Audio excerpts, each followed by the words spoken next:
cameras flash, but they only capture the lie.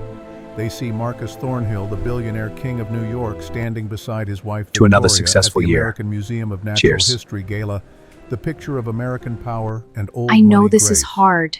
It's Tonight, done. I'm that leaving. picture burns. Please, don't go. While It's the over. city sleeps, Marcus will be with her, the ambitious woman waiting in a forbidden penthouse across town. He believes he is in control. He believes he has mastered the art of having two women, one for appearances, one for appetite.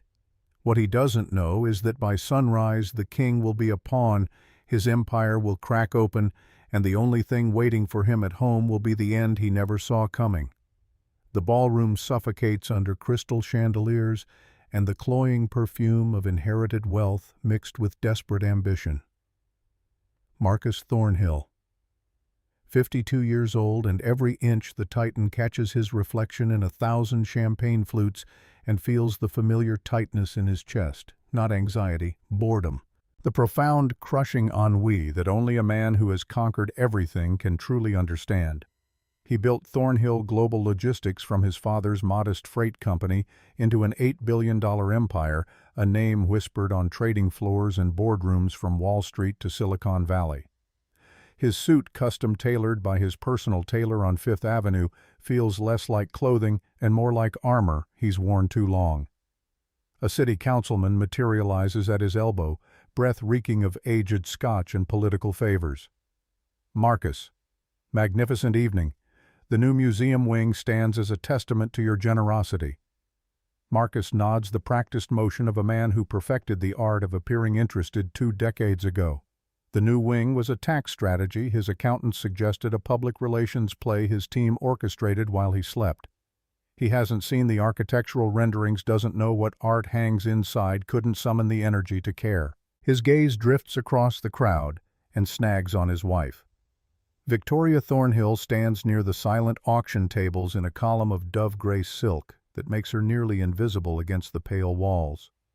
48 years old, platinum blonde hair swept into a chignon that must have required an hour of someone else's labor, she embodies the role of society wife with such perfection it borders on performance art.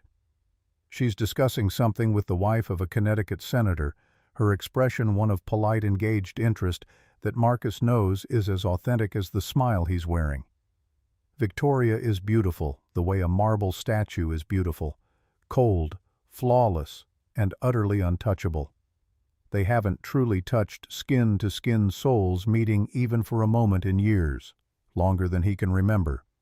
Their marriage is another one of his holdings, a legacy asset acquired 25 years ago when she was Victoria Ashford, daughter of old Westport money and impeccable breeding. The marriage is stable, predictable, profitable in the ways that matter to people who attend events like this. It is also completely devoid of anything resembling passion or genuine human connection. The boredom spreads through him like poison, and then he sees the antidote. Natalie Pierce stands near a sculpture of twisted bronze utterly out of place among the silver-haired donors and their carefully preserved spouses. 28 years old, she blazes in a dress the color of fresh blood, crimson silk clinging to curves that the society matrons would whisper about in powder rooms. Her dark hair cascades over one bare shoulder in waves that look artfully careless, but probably cost a fortune to achieve. She shouldn't be here. This gala is strictly for senior board members and their families, the inner circle of Thornhill Global's power structure. But Natalie has a talent for appearing in rooms she wasn't invited to, for slipping past barriers that stop lesser people. Their eyes meet across 50 feet of imported marble and carefully cultivated social distance.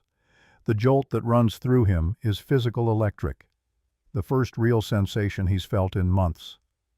Natalie's dark eyes hold his with a challenge, a silent dare that bypasses every careful word being spoken around them.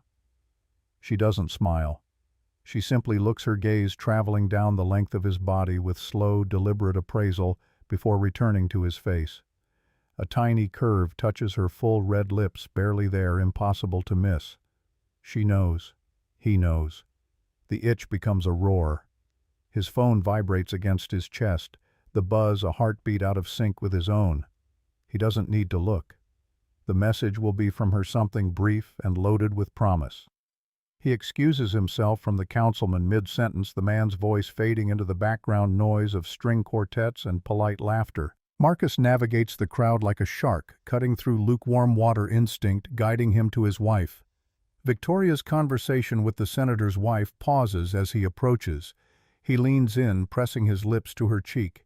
The skin is cool like touching fine parchment, bloodless and preserved. "Patricia, darling." His voice carries just the right note of regret mixed with importance. "I'm afraid something urgent has come up. The Hong Kong deal. Seoul is panicking about the regulatory filings. I need to get on a conference call immediately, and it's going to run all night." Victoria's blue eyes meet his, clear as winter ice, and just as cold. There isn't a flicker of suspicion visible on her face, or perhaps he thinks with sudden uncomfortable clarity, there is nothing but suspicion worn so long and so thoroughly it has become part of her bone structure, invisible and permanent. "Of course, Marcus." Her voice is modulated, perfect, empty. "You work so hard. Shall I have Raymond wait up for you?" Raymond is their driver, a man. Marcus pays handsomely to be invisible and discreet. "No, don't be ridiculous. I'll arrange my own car. You stay enjoy the auction. Buy that sculpture you were admiring earlier." He pats her arm, a gesture of ownership disguised as affection of dismissal wrapped in concern. It's a Calder Marcus, an original mobile. The correction is gentle, but he's already turning away, already forgetting she spoke. "Whatever it is, charge it to the foundation account. Consider it an early anniversary gift." He doesn't wait for her reply, doesn't see the way her fingers tighten fractionally around her champagne flute. He feels her eyes on his back as he pushes through the crowd toward the museum's bronze entrance doors, the weight of her gaze like cold water trickling down his spine. He shrugs off the sensation. He is Marcus Thornhill. He has earned this. He has built an empire, created thousands of jobs, moved the markets with his decisions. If he wants a few hours of heat to balance the ice of his marriage, who has the right to judge him? The night air of Manhattan hits him as he exits onto Park Avenue, crisp and sharp after the recycled warmth inside. He pulls out his phone, fingers already typing before his mind consciously decides to send the message. "My car. 10 minutes. Meet me at the Tribeca address." He doesn't see Natalie slip out through a side entrance 3 minutes later, her crimson dress a slash of color against the gray stone. He doesn't see his wife Victoria standing perfectly still by a window overlooking the avenue, watching his town car pull away into traffic. She doesn't look sad, she doesn't look angry. Her face holds no expression at all as she watches the taillights disappear, calm and still as a frozen lake in January. Then slowly she lifts her phone to her ear. The call connects on the first ring. Harrison. Her voice is quiet but carries the weight of absolute certainty, the tone of someone giving an order they know will be executed without question. He's on his way to her now. It's time. Execute the plan. The Tribeca penthouse exists in the gray area between Marcus's public empire and his private appetites, a monument to compartmentalization and corporate shell games. The address doesn't appear on any of his official asset disclosures. The lease is held by a Delaware corporation, which is in turn owned by another entity registered in Nevada, a maze of legal structures designed by his attorneys to be impenetrable to casual scrutiny. The space itself is aggressively modern, all floor-to-ceiling glass overlooking the Hudson chrome fixtures, black leather furniture, the complete antithesis of the antique-filled Westport estate he shares with Victoria. This is a place for transactions, not for living. A stage set for a very specific kind of performance. When the private elevator opens directly into the living room, Natalie is already there. The crimson dress lies pooled on the white marble floor like a single drop of blood on snow. She's wearing one of his shirts, white silk with French cuffs unbuttoned just enough to suggest rather than reveal. Her feet are bare toenails painted the same arterial red as the discarded dress. "You took your time." Her voice is low, textured with amusement and something sharper. The old guard must have been feeling chatty tonight. Marcus shrugs off his jacket, drapes it over a chair, already shedding the persona he wore to the gala. Traffic was hell. And Harrison cornered me about the quarterly projections. Let them talk. Natalie moves toward him with the fluid grace of someone who knows exactly what effect she creates, who has studied the art of attraction and weaponized it. They're dinosaurs, Marcus. Fossils sitting on their piles of outdated strategy, terrified of everything that's coming. You're a lion among sheep. You should be with someone who understands that. Someone who thinks like you do. He catches her wrist, pulls her close enough to smell the expensive perfume she wears, something dark and spiced that makes his pulse hammer in his throat. And what am I? A lion. She rises on her toes, lips brushing the edge of his ear, breath hot against his skin. You're Marcus Thornhill. You built an empire from nothing. You can have whatever you want, take whatever you need. And right now, you want me. He does. God help him, he does. He wants her ambition, which feels cleaner and more honest than Victoria's placid acceptance of his absences and infidelities. He wants her hunger, which mirrors his own and makes him feel powerful in a way that moving markets and closing deals stopped doing years ago. He wants her fire, which makes him feel young again, vital, alive, instead of slowly calcifying into another old man, counting his money and waiting to die. The night unfolds in its predictable, intoxicating patterns. They drink vintage scotch from Waterford Crystal, the kind he keeps stocked in the penthouse bar for exactly this purpose.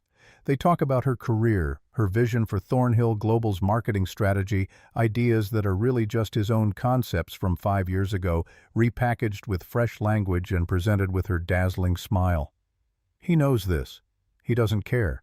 The flattery is part of the transaction, and he's willing to pay for it. The board is stale, Marcus.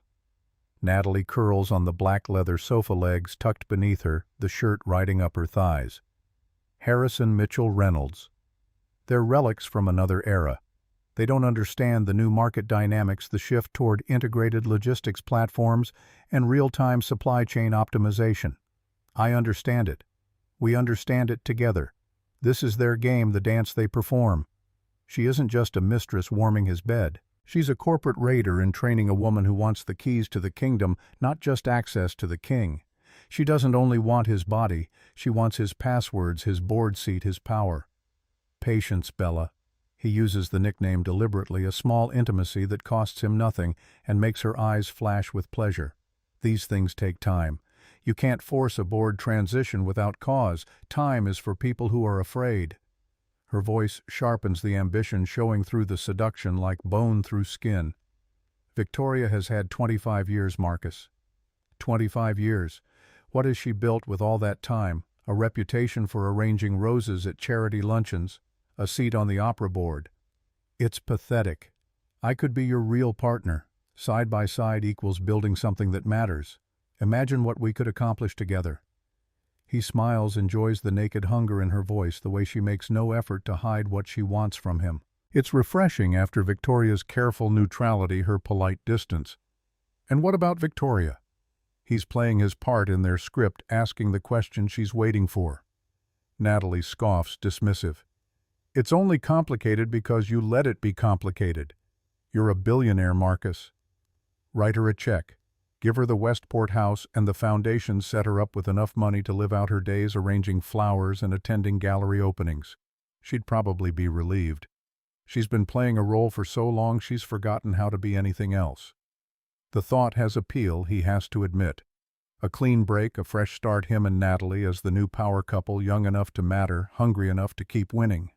Victoria could fade into comfortable obscurity, another divorcee with too much money and too much time, invisible in the way women her age become invisible to men like him. Maybe. One day. The words slip out before he fully considers them, a promise he doesn't mean, but enjoys making. You're moving too fast. He sets down his glass, reaches for her. You'll spook the board and then we'll both lose. Am I? She uncoils from the sofa, slides onto his lap in a movement so practiced it's almost mechanical. Or am I the only person in your life willing to tell you the truth? You're trapped, Marcus. Trapped in a marriage that died years ago, trapped by people who want to keep you safe and small and manageable. I'm the only one offering you the key to get out. He kisses her. Then a kiss meant to silence and claim to reassert the power dynamic he needs to maintain. He is in control here. He is the one paying for this penthouse, this scotch, this woman's time and attention and carefully performed desire. He is buying her ambition, renting her fire, leasing her youth. It's a transaction he understands, simple and clear. He is a fool. He doesn't notice the way her eyes stay sharp and calculating even as she kisses him back, professional and perfect. He doesn't know that her brilliant marketing proposals are just bait carefully designed to make him feel valued while she pursues her real agenda. For the past 4 months, Natalie has been methodically copying files from Thornhill Global's private server, the one that holds contracts, client lists, proprietary logistics, algorithms, everything that makes the company valuable. She isn't trying to climb the ladder at his company. She's building her own empire using his resources as the foundation, his trust as the key to the vault. And he has no idea that her greatest ally, the person who first quietly directed her toward Marcus's vulnerabilities and showed her exactly which server access codes to exploit, is the same man his wife just called from the museum. Harrison Blake, Victoria's attorney, has a very expansive definition of discovery and leverage. Natalie Pierce, hungry for her own piece of the American dream, is his most valuable and most unwitting asset in a much larger game. She thinks she's seducing a king to become a queen. In reality, she's the jester hired by the old queen to distract the court while the real players move the pieces that matter. As dawn begins to lighten the sky over Manhattan, painting the buildings in shades of bruised purple and gray, Marcus Thornhill sleeps the deep, dreamless sleep of a man who believes utterly in his own invincibility, who has never once considered that he might not be the smartest person in any room he enters. 500 miles north, in a glass-walled office overlooking the Philadelphia harbor, Victoria Thornhill sits at a desk surrounded by whiteboards covered in complex algorithms and market projections. The office is functional, not opulent, filled with the quiet hum of servers and the blue glow of multiple monitors. The company name etched in frosted glass on the door reads Apex Systems, one of dozens of ambitious startups competing in Philadelphia's tech corridor, invisible to everyone who doesn't know where to look. Victoria, dressed in a charcoal cashmere sweater and tailored slacks, her platinum hair in a practical bob instead of the elaborate style she wore at the gala, looks nothing like the museum piece who stood beside Marcus just hours ago. She looks 10 years younger, alert, and focused, every ounce of her considerable intelligence directed at the screens in front of her. Her attorney, Harrison Blake, sits across from her, tablet in hand. Harrison looks more like a rumpled literature professor than a legal assassin, gray hair, perpetually disheveled, wire-rimmed glasses sliding down his nose. But his mind is a precision instrument capable of finding and exploiting weaknesses in legal structures that other lawyers don't even know exist. He's the only man Marcus Thornhill ever truly feared in a negotiation, which is exactly why Marcus had him blacklisted from every major firm in New York a decade ago. Victoria found him teaching a quiet seminar on contract law at M1T, recognized his value, and recruited him to her side. Service was confirmed at 7:02 this morning, right on the front steps. Harrison's voice is dry, precise. Raymond had visual confirmation. Marcus is home now. Victoria takes a slow sip of her tea. English breakfast, no sugar. Good. Harrison scrolls through his tablet, checking off items with methodical satisfaction. The injunction was filed at 8:01. The temporary restraining order was served to his office at 8:05. The board was notified at 8:10. The Hong Kong partners received notice of the asset freeze at 8:11. He glances up, allows himself a small smile. As of this moment, 8:15 Eastern Time, Marcus Thornhill is financially paralyzed. He cannot access the joint accounts. He cannot move his shares. His high-limit cards have been flagged and reduced to standard limits as the joint account holder's prerogative. He cannot complete the Hong Kong transaction. Victoria sets down her teacup with precise care, and Ms. Pierce Harrison's smile widens fractionally. Her company-issued credit cards were deactivated at 800 hours. The lease on the Tribeca penthouse held by that absurd shell corporation was terminated by the landlord this morning for breach of the morals clause embedded in the commercial lease. I recently began representing the property owner, purely coincidentally, of course. Building security is escorting Ms. Pierce from the premises as we speak.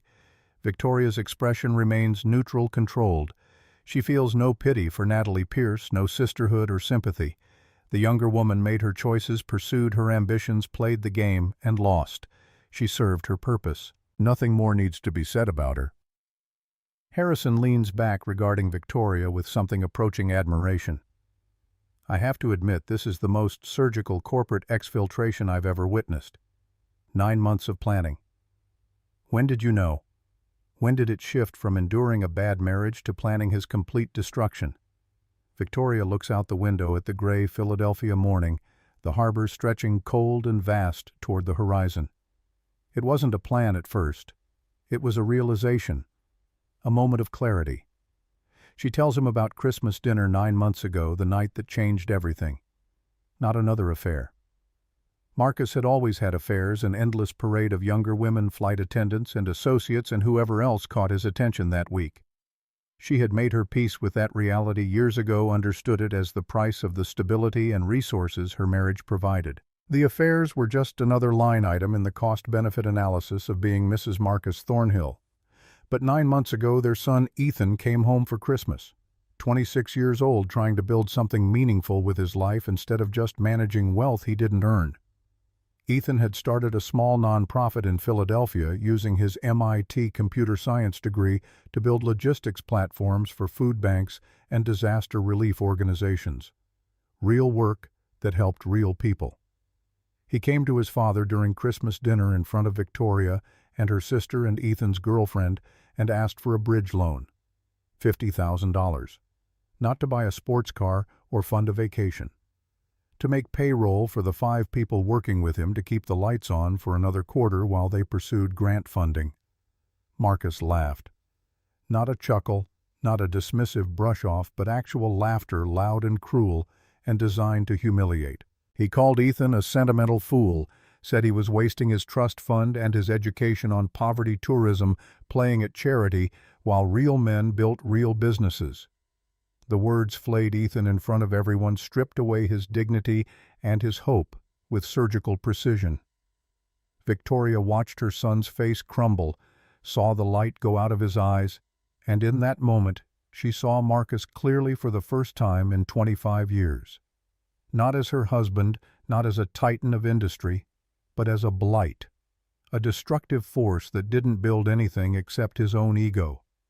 A man who consumed everything around him and gave nothing back, who measured his worth in dollars and power, and never once considered that he might be destroying the people who loved him.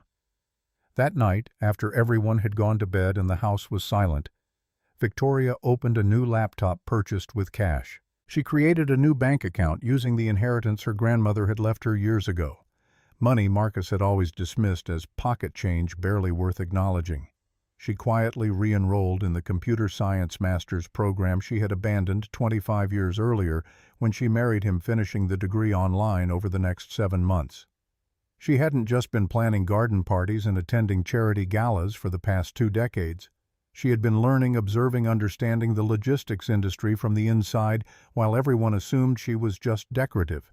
And she had been remembering the algorithm she wrote 20 years ago, fresh out of her undergraduate engineering program, the predictive routing system that became the foundation of Thornhill Global's competitive advantage. Marcus had taken her work, filed the patent under his name alone, built his empire on her intellectual property while she smiled at dinner parties and pretended not to notice. She had been young then, in love, stupid enough to believe that marriage meant partnership, that his success would somehow be shared success. She knows better now.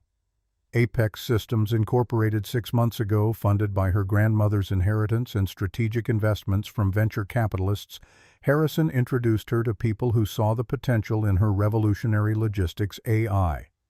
The patent was secured 5 months ago, a system that doesn't just optimize routes but predicts bottlenecks and adjusts in real time, making Thornhill Global's infrastructure look like a horse and buggy operation trying to compete with Tesla. Beta testing with 2 major clients ran for 8 weeks, proving the system worked better than anything else on the market. Official contracts were signed 2 weeks ago. Major corporations ready to abandon Thornhill Global the moment they had legal justification to switch. Victoria didn't just want to leave Marcus. She wanted to make him irrelevant. She wanted to prove that everything he built was built on foundations she created, and without her, he was nothing but ego and expensive suits. He didn't just cheat on me, Harrison. Victoria's voice is quiet but carries an edge sharp enough to cut. He bored me. He disappointed me. He looked at our brilliant son and saw failure because Ethan wanted to help people instead of exploit them. Marcus thought I was an ornament, a trophy he could polish and display and ignore. He forgot that ornaments are just objects waiting for the right moment to be taken out of the box and put to better use. She had known about Natalie from the beginning, had in fact subtly encouraged the relationship. She made sure Natalie's marketing proposals reached Marcus's desk, made sure the young woman received an invitation to the gala, despite not being senior enough to warrant one. Victoria needed a final, undeniable public justification for divorce, needed the morals clause in Marcus's CEO contract to be triggered, needed photographic evidence of adultery to make everything else fall into place. Natalie thought she was playing Marcus. She had no idea Victoria was playing them both. Harrison pulls up a new document on his tablet, all business again. Phase 2. The board. They're already panicking. The stock opened down 8% on news of the divorce and asset freeze. When the market realizes the Hong Kong deal can't close, we're looking at another 15 to 20% drop before lunch. Victoria nods. And the article's scheduled to drop at 10:15, right as the panic peaks. The Wall Street Journal piece details Apex's technology, includes quotes from the two major clients announcing they're terminating their Thornhill Global contracts and signing with us instead. It's going to be a bloodbath. Good. Victoria stands, walks to the whiteboard, picks up a marker. They'll want to negotiate. Offer me a settlement to go away quietly. Let Marcus save face and maintain control. Harrison raises an eyebrow. And you'll say, Victoria smiles, small and cold and absolutely certain. I'm going to tell them I don't want a settlement. I want the company, all of it. The sun rises watery and indifferent over Connecticut as Marcus Thornhill wakes in the unfamiliar bed, head pounding from too much scotch and too little sleep. The light slanting through the floor-to-ceiling windows is harsh, unforgiving, showing every speck of dust floating in the air of the penthouse. He feels the familiar aches, the dull throb behind his eyes, the stiffness in his neck from pillows designed for aesthetics rather than comfort, and the sour taste of regret's cousin, inconvenience. He hates mornings after. They're messy, and Marcus Thornhill has spent his entire adult life eliminating mess from his existence, compartmentalizing, controlling, managing every variable to maintain the pristine surface of his perfect life. Natalie sleeps beside him, dark hair spilled across white sheets like an oil-slick face, relaxed and young in the morning light. She looks vulnerable, almost innocent, but Marcus knows better. Vulnerability is a weapon in her arsenal, not a genuine state. In his world, among his people, weakness is something you display strategically or exploit ruthlessly. There is no in-between. He extracts himself from the bed with practiced silence, retrieves his clothes from where they were discarded across the floor. The man who stares back from the bathroom mirror is a stranger for a moment, disheveled and creased, his $5,000 shirt wrinkled beyond repair, his carefully maintained facade cracking around the edges. He looks like what he is, a man who has been used, who traded money and power for a few hours of feeling wanted. Marcus smooths his hair with hands that shake slightly.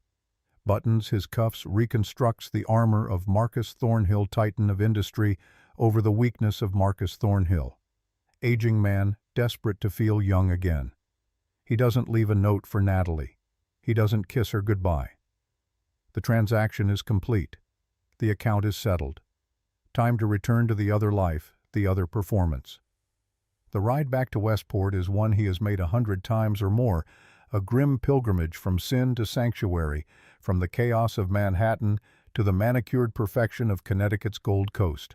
His driver Raymond, a silent man who has worked for the Thornhill family for 15 years, keeps his eyes locked on the road ahead. Usually Raymond offers a quiet greeting, a professional acknowledgement of Marcus's presence. Today, there is only silence. The Bentley purrs through awakening streets, crossing from the grit and energy of the city into the carefully preserved beauty of the suburbs, where every lawn is perfect and every hedge is trimmed to identical heights. Usually during these drives, Marcus feels a sense of satisfaction, of having successfully juggled his two lives without consequence, the master of his universe, bending reality to his will. Today, something feels wrong. The air in the car carries a strange weight, thick and oppressive.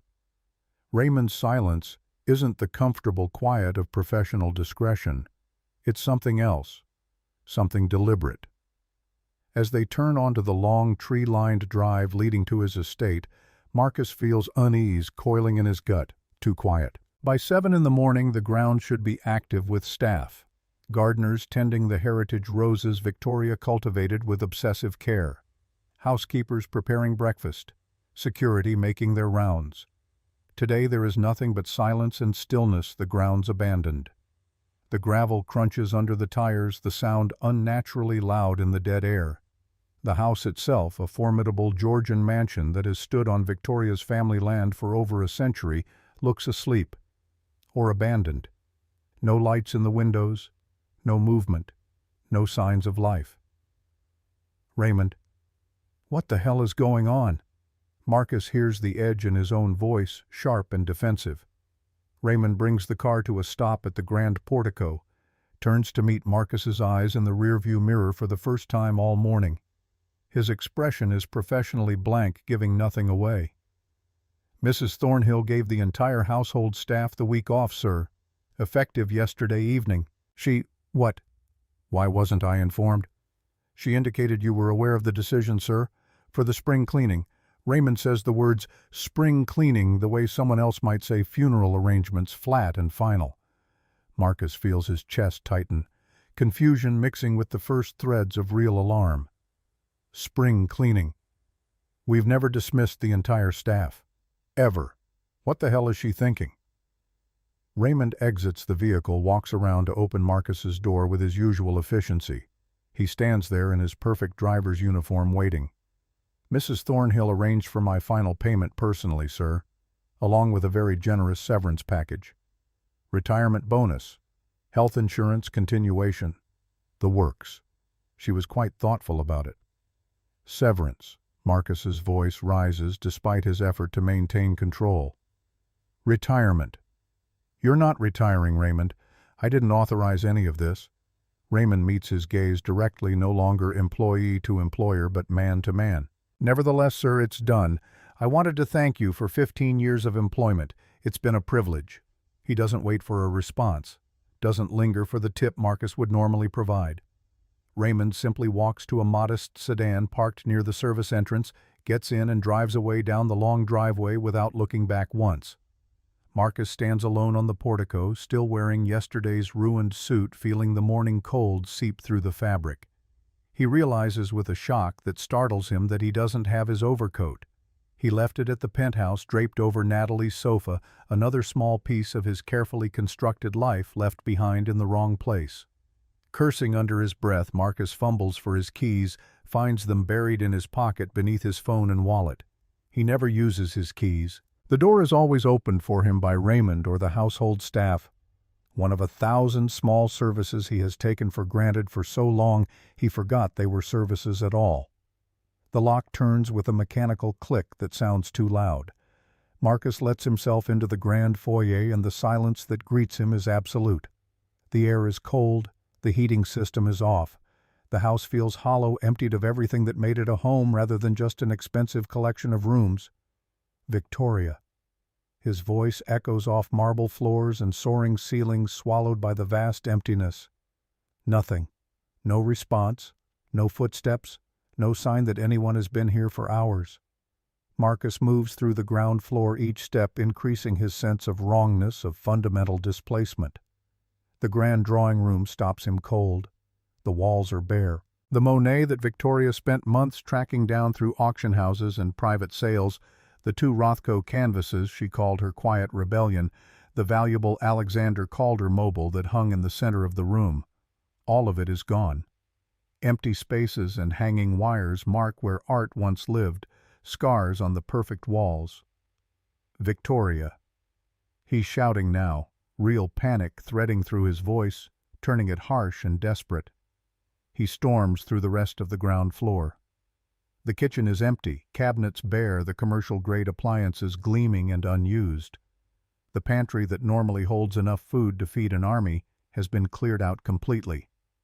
He takes the grand sweeping staircase 2 steps at a time, his heart hammering against his ribs, adrenaline flooding his system. The master's suite. He bursts through the double doors and stops dead. Empty. The 4-poster bed that has sat in this room for 3 generations is still here, but stripped bare, the linens removed. He crosses to Victoria's walk-in closet, throws open the doors and finds a cavern. Racks upon racks of empty hangers, hundreds of them, where her extensive wardrobe once hung. Every dress, every shoe, every one of the designer handbags she collected with quiet dedication, all of it gone. Marcus spins, checks his own closet. Untouched. Every suit perfectly aligned, every shirt pressed and ready, every pair of shoes polished and placed. She took nothing of his. She evacuated only herself, erased her presence from the house with surgical precision, left him surrounded by his own things, in rooms that suddenly feel like a museum to his isolation. He backs out of the master suite, his mind racing, trying to understand. This isn't anger. This isn't a fight that will blow over after a few days of cold silence and eventual reconciliation. This is systematic, planned, thorough. This is an evacuation executed with military precision. Where did she go?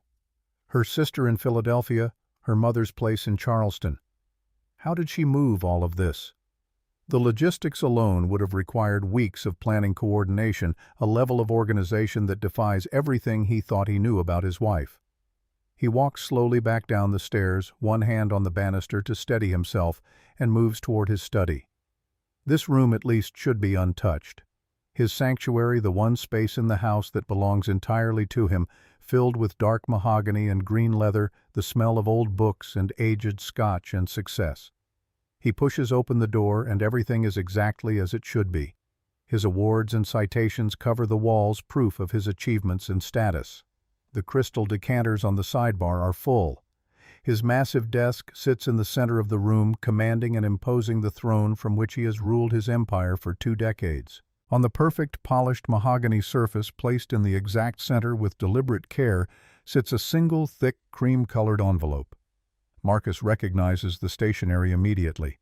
It's the same expensive cardstock Victoria uses for her charity correspondence, heavy and textured, embossed with her family crest. But this envelope isn't addressed to a donor or a duchess or any of the carefully cultivated connections in her social network. It has only his name written in her perfect, elegant script. Marcus. He stares at the envelope for a long moment, circling the desk like a predator, suddenly uncertain whether he's walking into a trap. His hands are shaking again. He pours himself scotch from the nearest decanter, downs it in one burning gulp that grounds him in physical sensation, gives him something concrete to focus on besides the growing dread in his chest. Finally, he snatches the envelope, tearing it open with a violence that surprises him. No wax seal, no dramatic flourishes. Victoria has never been dramatic. She is precise, methodical, thorough. Inside there is no letter, no tear-stained confession, no angry handwritten accusations. There is only a thick legal document, pages bound with a metal clasp, professional and impersonal. The cover sheet reads, Superior Court of the State of Connecticut, Fairfield County.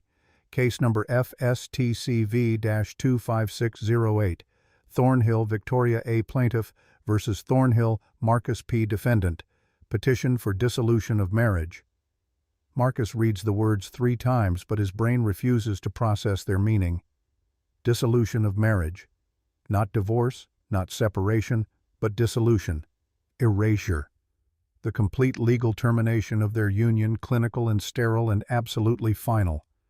The rage that has been simmering in his chest since he found the empty house explodes into white-hot fury. Divorce. She's divorcing me. She's leaving me. He rips through the pages, scanning for words he recognizes, for explanations that make sense. Irreconcilable differences. Dissipation of marital assets. and then there in black and white formal legal language, adultery. Attached to the back of the petition is a separate motion, and behind that marked Exhibit A Evidence. Marcus flips to it, and his blood turns to ice in his veins. A photograph. Not a grainy, long-lens shot from some private investigator lurking in shadows. This is crystal-clear, high-resolution, professionally composed. It shows him unmistakably standing in the lobby of the Tribeca building last night. His arm is around Natalie's waist. He is kissing her neck. Her crimson dress is a splash of damning color against his dark suit. The timestamp printed in the bottom corner reads 11:52 p.m., exactly 1 hour after he left the museum gala. He turns the page with numb fingers. Exhibit B. Another photo, same location, same clarity. Him leaving the building this morning exhausted and disheveled. The timestamp 6:48 a.m. There are more. Dozens more. Not just Natalie.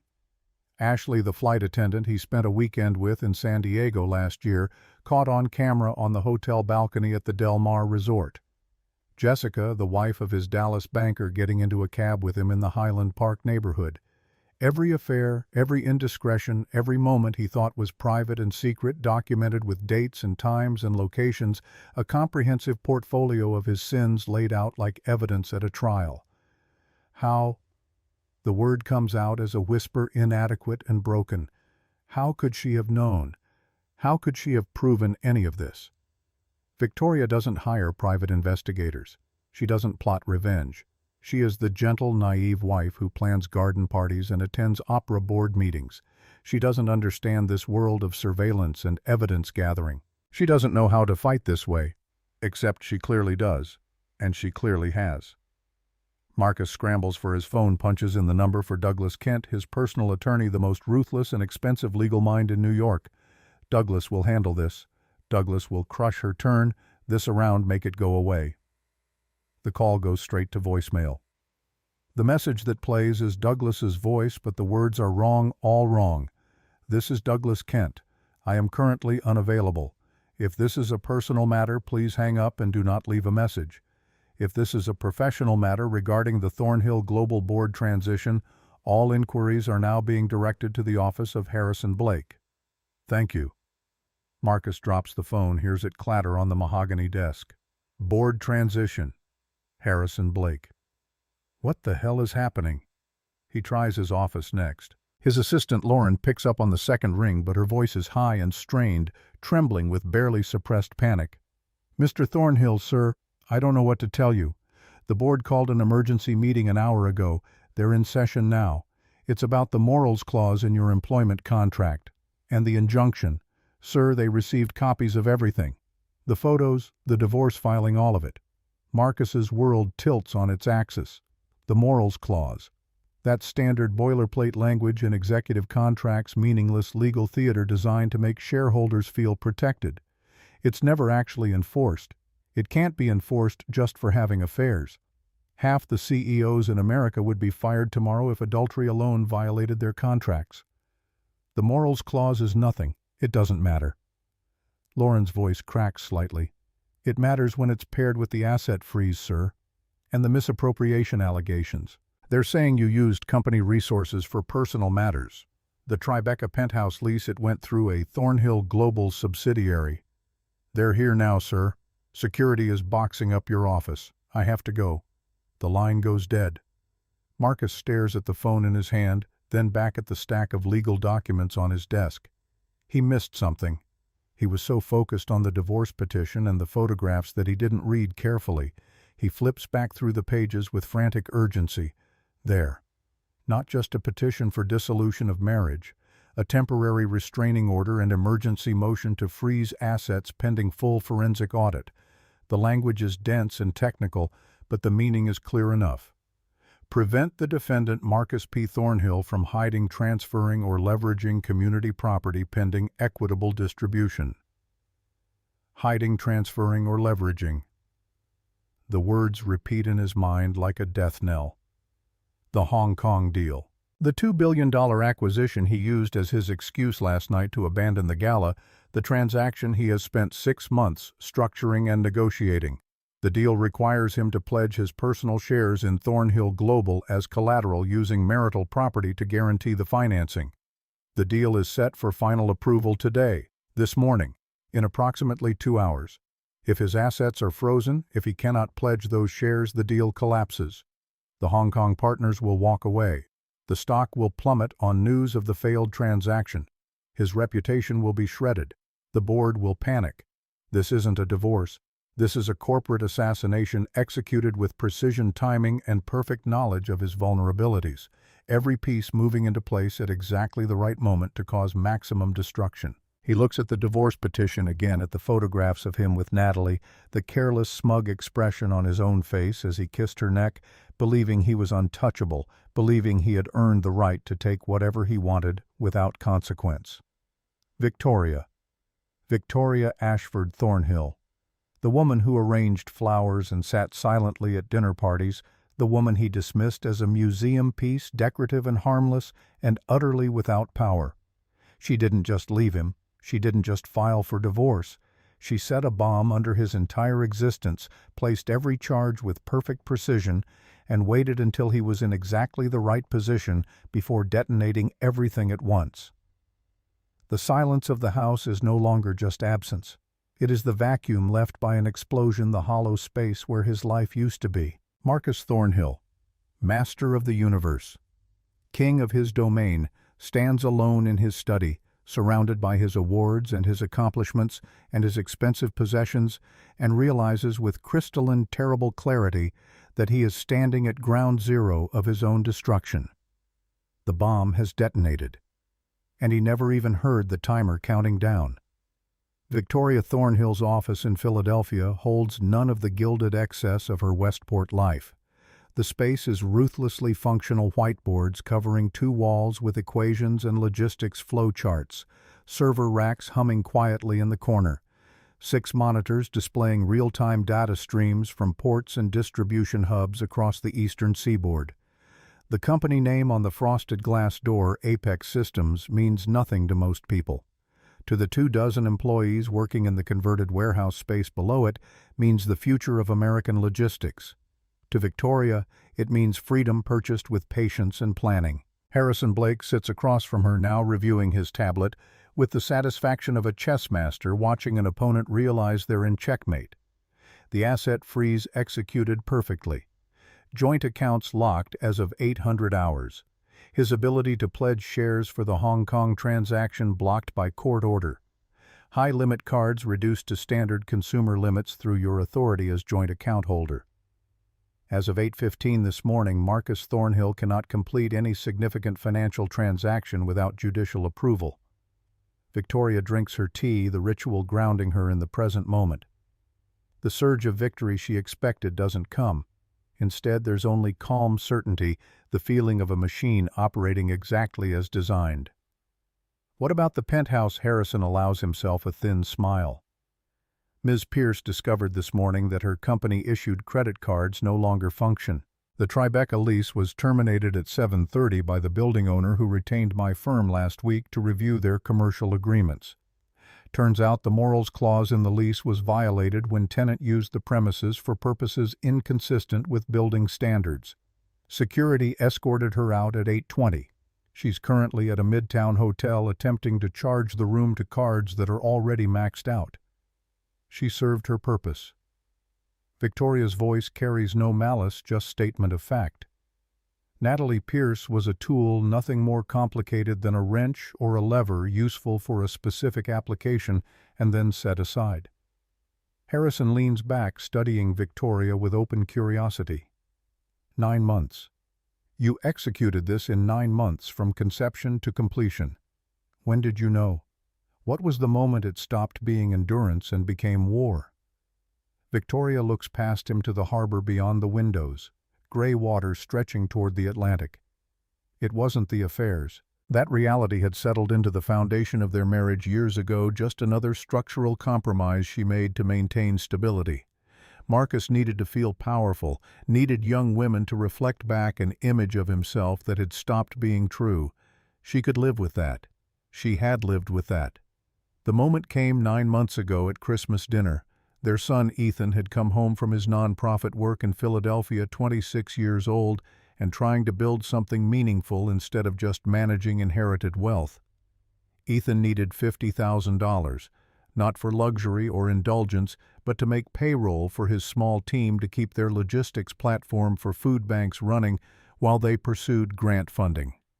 He asked his father in front of the whole family, asked politely, professionally, laid out the business case with spreadsheets and impact projections. Marcus listened with that particular smile he wore when preparing to demonstrate his superiority, the expression of a man about to deliver a lesson. Then Marcus laughed. Not a chuckle of regret or gentle refusal, but actual laughter, loud and performative, designed to wound. He called Ethan a sentimental fool, playing at charity, wasting his MIT education on poverty tourism while real men built real empires. The words flayed their son in front of Victoria's sister Ethan's girlfriend, the household staff, stripped away dignity and hope with surgical cruelty. Victoria watched Ethan's face crumble, saw the exact moment the light died in his eyes, and suddenly she wasn't looking at her husband anymore. She was looking at a blight, a consuming force that built nothing except monuments to his own ego, that measured worth only in dollars and domination, that destroyed everything he touched and called it success. That night she opened a new laptop purchased with cash, created accounts Marcus would never see. Re-enrolled in the computer science master's program she abandoned 25 years ago to marry him, not because she needed the degree for credibility, but because she needed to remember who she was before she became Mrs. Marcus Thornhill, before she let herself be reduced to decoration and silence. She hadn't been idle during those 25 years of garden parties and charity galas. She had been learning the logistics industry from the inside, understanding its mechanics and weaknesses, building relationships with the engineers and operations managers Marcus never bothered to know. And she had been remembering the predictive routing algorithm she wrote fresh out of her undergraduate engineering program, the system that became the foundation of Thornhill Global's competitive advantage. Marcus had taken her work, filed the patent under his name alone, built his empire on her intellectual property, while she smiled at dinner parties and pretended the theft hadn't happened. She was young then, stupid enough to believe love meant partnership, that marriage was supposed to be collaboration between equals rather than absorption of one person by another. Apex Systems Incorporated 7 months ago. The patent for her new AI logistics platform was secured 5 months ago, a system that doesn't just optimize routes but predicts disruptions and adapts in real time, making traditional hub-and-spoke models look like cargo ships trying to compete with overnight delivery drones. Beta testing with 2 Fortune 500 clients ran for 8 weeks, proving the technology worked better than anything else available.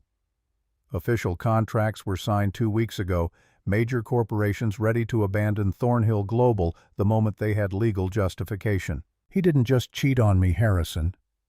Victoria's voice is quiet but carries an edge that could cut bone. "He bored me. He disappointed me. He looked at our brilliant son and saw failure because Ethan wanted to help people instead of exploit them. Marcus thought I was furniture, an elegant fixture he could ignore until he needed me to perform for his associates. He forgot that even furniture can be moved, repurposed, put to better use." She had known about Natalie Pierce from the beginning, had in fact orchestrated the relationship with subtle precision, made sure Natalie's marketing proposals reached Marcus's desk with Victoria's quiet endorsement, ensured the younger woman received a gala invitation despite lacking the seniority to warrant one. Victoria needed a final public justification, needed the morals clause in Marcus's CEO contract triggered, needed photographic evidence so clear and damning that no amount of legal maneuvering could make it disappear. Natalie thought she was seducing a king to steal his crown. She never realized the old queen was using her as a pawn to expose the king's vulnerabilities, that every file she copied from Thornhill Global's servers was being monitored and cataloged by Harrison's team, building a case for corporate espionage that could be deployed if needed, but was ultimately unnecessary. Natalie was bait and distraction, nothing more. Harrison pulls up a new screen. The Wall Street Journal piece is scheduled to publish at 10:15, time to hit when market panic peaks. It details Apex's technology, includes quotes from your two major clients announcing they're terminating Thornhill global contracts and signing with you instead. Stock is already down 8% pre-market on divorce news. When the Hong Kong collapse becomes public and the article drops, we're looking at 30 to 35% total decline over 2 trading days. Victoria nods once. They'll want to negotiate with me. Offer a settlement to go away quietly. Let Marcus maintain control and save face. And when they make that offer, I'm going to tell them I don't want their money. I want the company. Marcus Thornhill spends 48 hours in a cage of his own construction surrounded by luxury that has become meaningless wealth that no longer functions, power that evaporated the moment Victoria signed her name to legal documents he never imagined she was capable of producing. He finally reaches a third-tier attorney from his firm, a nervous young associate named Peterson, who clearly drew the short straw when senior partners decided who had to take Marcus's call. Mr. Thornhill. I can't provide legal counsel. Mr. Kent has been retained by the Thornhill Global Board to advise them regarding the Morals Clause situation. The conflict of interest prevents me from representing you against the company. Marcus's voice is raw from shouting into empty rooms. Then unfreeze the goddamn accounts. Get a different judge to review the restraining order. Do something. Peterson's voice drops to barely above a whisper. Sir, the judge who signed the temporary restraining order is Judge Rebecca Morrison. She's assigned to family court in Fairfield County District. She's going to handle the dissolution case. So, what does that matter? Sir, your PAC ran attack ads against her last year during her retention election. The spots called her soft on crime and accused her of judicial activism. They were quite harsh. She's aware of who funded them. The cold sweat that breaks out across Marcus's shoulders has nothing to do with the temperature. He remembers approving those ads, signing off on the media buy without reading the content, trusting his political consultants to do what was necessary to elect judges who understood business interests. Judge Morrison isn't going to be sympathetic. Judge Morrison is going to use every tool at her disposal to make his life difficult, and Victoria knew this when she filed in Fairfield County instead of choosing a different jurisdiction. His phone rings, the sound sharp and intrusive in the hollow house. Unknown number. Marcus answers anyway, desperate for any contact with the world outside his isolation. The voice that assaults his ear is Natalie's, but stripped of all seduction and calculation, raw with hysteria. Marcus, they kicked me out. They took everything. My cards don't work. The building threw me out of the apartment. They said I'm fired. You have to fix this right now. Marcus's rage finds a target. This is your fault. That red dress showing up at the gala, making yourself so visible. You were supposed to be discreet. My fault? Natalie's voice climbs toward a shriek. I'm homeless. You said you were leaving her. You said we were building something together. You promised me a partnership. Get in line. Marcus ends the call, feels a vicious flash of satisfaction that someone else is suffering more than him, that he's not the only one whose life is imploding. He doesn't know that Natalie Pierce isn't actually suffering, that her tears are performative panic designed to make him feel powerful one last time. Her first call this morning wasn't to Marcus. It was to Harrison Blake, offering to provide testimony about Marcus's use of company resources for personal affairs in exchange for immunity from the corporate espionage charges Harrison has been quietly building. Her second call was to a reporter at the Wall Street Journal who paid $50,000 for an interview and access to her carefully curated selection of copied files. Natalie Pierce isn't losing. She's cashing out. The Journal article breaks at 10:17, 3 minutes late, but timed perfectly to maximize destruction. The headline is brutal and precise. Thornhill Global's fatal flaw, Apex AI, promises 40% cost reduction in logistics sector. The piece is a masterclass in corporate assassination, laying out every weakness in Marcus's business model with clinical precision. Outdated hub-and-spoke infrastructure built for an era before real-time tracking.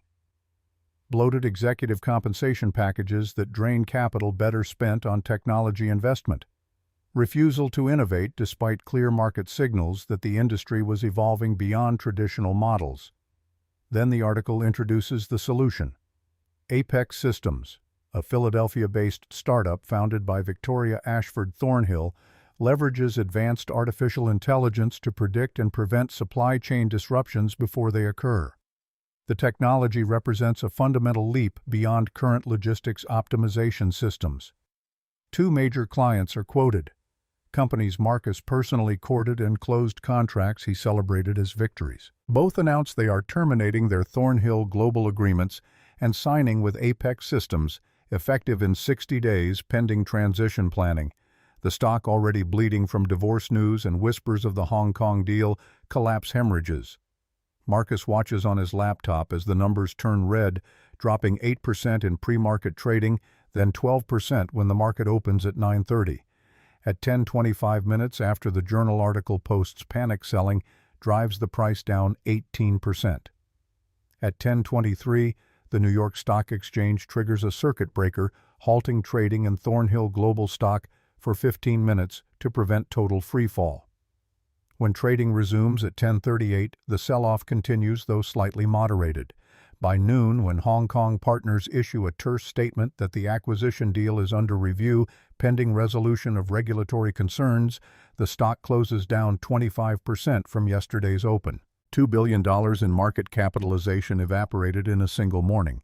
Marcus's personal net worth calculated on his shareholdings has dropped by $700 million, while he sat paralyzed in his study, unable to execute a single transaction.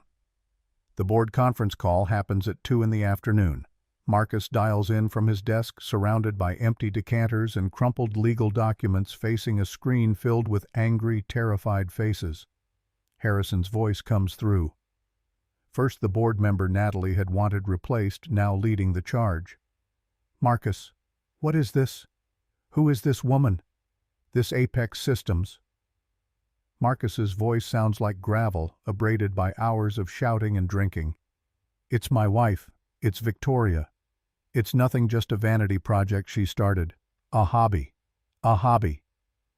Another board member's face fills the screen, red and furious.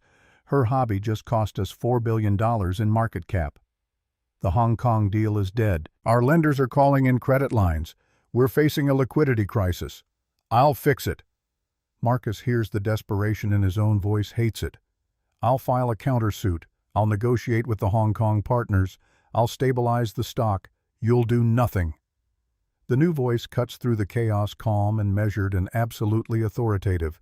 The board members' faces register shock, then confusion as Harrison Blake's image appears in a new window on the shared screen. "Who the hell is this?" Harrison demands. "This is a closed board session. My name is Harrison Blake. I represent the majority interest in this matter. Gentlemen, I apologize for the intrusion, but I felt it important to clarify the situation before you make decisions based on incomplete information." Marcus feels ice crystallizing in his chest. "You represent Victoria?" Harrison's thin smile is visible even through the video compression. "No, Marcus. I represent Apex Systems. As of 900 hours this morning, my client has acquired significant equity positions in Thornhill Global Logistics from institutional investors who chose to exit their positions during this morning's market disruption. When your Hong Kong deal collapsed and the stock crashed, several major shareholders decided to cut their losses. Apex Systems offered superior pricing for those distressed assets. Combined with certain previously undisclosed holdings, Apex is now the single largest shareholder in your company. The silence on the call is absolute. Marcus can hear his own heartbeat, feel the walls of his study closing in. "You can't." His voice is barely a whisper. "That's not possible." "It's not only possible, Marcus. It's complete." Harrison's voice carries the satisfaction of a surgeon explaining a successful procedure. "Additionally, my firm has acquired the debt position from your Hong Kong partners, who were understandably eager to liquidate their exposure to this situation. That debt gives us considerable leverage in any restructuring discussions. This isn't a divorce." Harrison pauses, lets the words settle. "This is a hostile takeover, and you, I'm afraid, are the only liability left to mitigate." Another board member finds his voice. "What are you proposing?" "I'm not proposing anything. I'm informing you that the board has a fiduciary duty to act in the best interests of shareholders. The current CEO has violated the morals clause in his employment contract through documented adultery and misappropriation of corporate resources. The Tribeca penthouse lease was funded through a company subsidiary.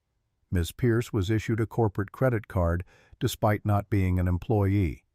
These actions expose the company to shareholder lawsuits and regulatory scrutiny. Harrison continues methodical and inexorable. The board has the authority and the obligation to terminate Mr. Thornhill for cause and install leadership that can restore shareholder confidence. I have been authorized to inform you that Victoria Thornhill, founder and CEO of Apex Systems, is prepared to assume operational control of the merged entity pending shareholder approval of the acquisition. The vote happens in real time while Marcus watches powerless to stop it. 8 board members vote to terminate Marcus Thornhill as CEO and chairman of Thornhill Global Logistics effective immediately for cause. 2 abstain, 0 vote against. Security is being dispatched to your residence to collect company property. Harrison's voice is professional, almost gentle. Don't worry, Marcus.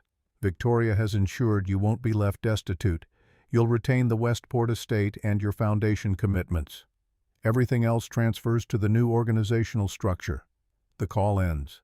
Marcus is left staring at his reflection in the black screen, seeing a stranger. A man who was a king this time yesterday, who commanded billions and bent markets to his will, now sitting alone in a cold house with empty rooms and frozen accounts, every pillar of his identity demolished in less than 24 hours.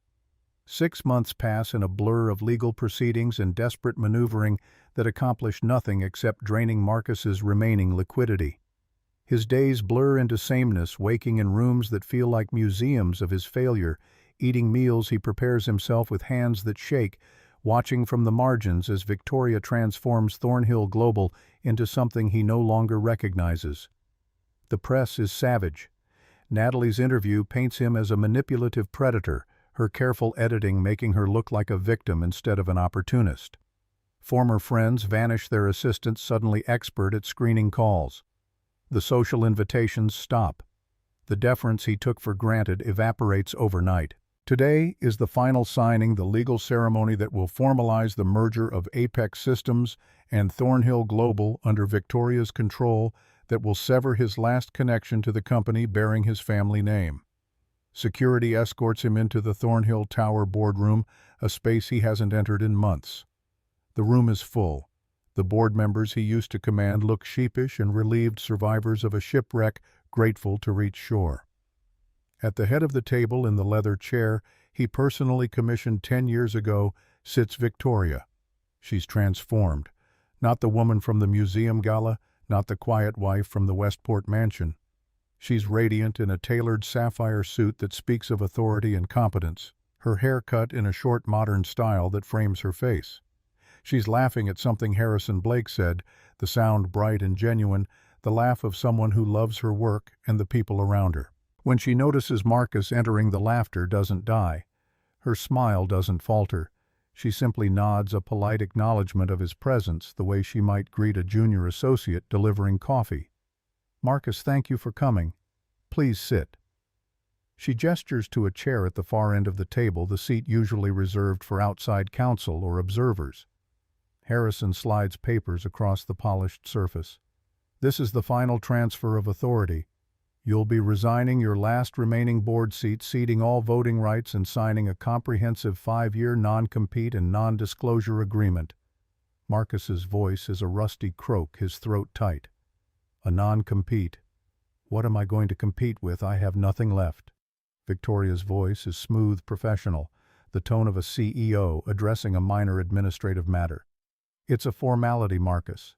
We're protecting the brand, my brand now." Marcus looks at her, really sees her for perhaps the first time in a decade. The quiet, graceful woman he married has disappeared completely. In her place sits an empress, an architect, a force that built an empire while he thought she was arranging flowers. Why? The question escapes him, raw and broken. Why all of this? Why not just take half and go? Why destroy everything? Victoria leans forward. The entire room holds its breath. everyone straining to hear. Because, Marcus, you never understood. It was never about the money. I had money. My family had money long before you built your little logistics company. Her voice is calm, relentless. It was about the waste. You wasted everything you touched. You wasted your talent on ego instead of innovation. You wasted your potential on affairs and power games. You wasted our son's trust and love. You wasted my time. She pushes the papers toward him. You built an empire on a foundation of stolen work and hollow ambition. You didn't build me, Marcus. You just borrowed my blueprints and pretended they were yours. Now I'm taking them back and I'm building something that actually matters. Victoria's smile is small, pitying. And the first step in any proper renovation is removing the debris. Time to take out the trash. Marcus's hand shakes as he picks up the pen. He thinks about fighting, about refusing, about making one last stand. But he's so tired. Tired of being defeated. Tired of watching everything crumble. Tired of being the villain in a story he thought he was writing. He signs his name. The last time Marcus Thornhill will mean anything in this room reduced to a scrawl of ink on a contract that erases him. He stands a ghost haunting his own life and walks toward the elevator. No one says goodbye. No one acknowledges his departure. He's already forgotten, already irrelevant. As he waits for the elevator, the sound reaches him. Bright, genuine laughter spilling from the boardroom. Victoria's voice full of life and joy and triumph. The sound of someone who won completely, who rebuilt herself from silence into power. The elevator doors open. Marcus Thornhill steps inside, presses the button for the lobby. The doors close on the laughter, on the light, on everything he used to be. Winter arrives in Westport like a personal vendetta, ice and wind finding every crack in the mansion's century-old bones. Marcus Thornhill, now 60 years old, and feeling every day of it, feels the cold in ways he never did when the house was properly maintained. The heating bill for 20,000 square feet of Georgian architecture arrived last week, a number so astronomical it made him laugh, a bitter sound in the empty rooms. Victoria's attorneys were comically literal when they wrote the settlement. He kept the house. They never specified he could afford to live in it. He exists now in 2 rooms. The professional-grade kitchen where he has learned through humiliating trial and error to make instant coffee and overcook frozen meals, and his study where a military surplus cot occupies the space once reserved for a leather reading chair. The master bedroom upstairs might as well be on another planet, a memorial to a life that belongs to someone else, a man who died a year ago and left Marcus behind to haunt his corpse. His days have no shape, no structure beyond the biological necessities that keep him technically alive. Wake sometime after dawn, make coffee that tastes like ashes, sit at the desk that once commanded an empire and now supports a consumer-grade laptop running slow enough to make him want to throw it through the window. The desk itself mocks him, massive mahogany from an era when the Thornhill name meant something, when his grandfather built freight routes across New England and his father expanded into the Midwest. All that history, all that accumulated legacy, reduced to a prop in the museum of Marcus's failure. The money situation is both better and worse than total poverty. He's still wealthy by any normal American standard, still technically a multimillionaire based on the shares Victoria allowed him to keep in the settlement. But those shares are in Apex Thornhill, the merged entity Victoria created from the ashes of his company. The stock price has tripled since the merger completed 9 months ago.